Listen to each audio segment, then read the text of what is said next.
మరుసటి రోజు అనూష పనిచేస్తున్న ఇంటి ఓనర్ రమని ఒక క్లబ్‌లో కలిసింది. Hi Rama. Hi Shanta, how are you? నేను బాగానే ఉన్నాను. అని అటుగా ఉన్న వాళ్ళ ఫ్రెండ్స్ వైపు తిరిగింది. హే ఫ్రెండ్స్, మా ఇంట్లో వంట మనిషి కావాలి అన్నాను కదా. 5 ఏళ్ళకి ఒక పని మనిషి వచ్చింది. వావ్! ఎవరి ఆ పని మనిషి? ఇంకెవరు, మన రమా గారి కోడలు. ఏంటి? రమాగారి కోడలా?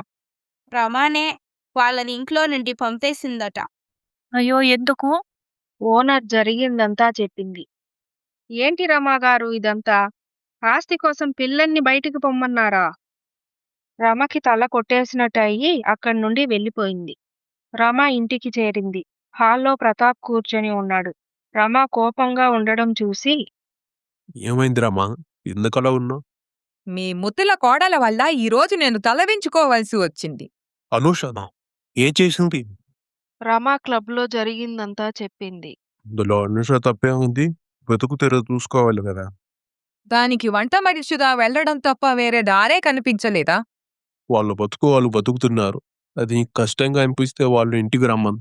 ఇక నీ ఇష్టం అని ప్రతాప్ అక్కడి నుండి వెళ్ళిపోయాడు.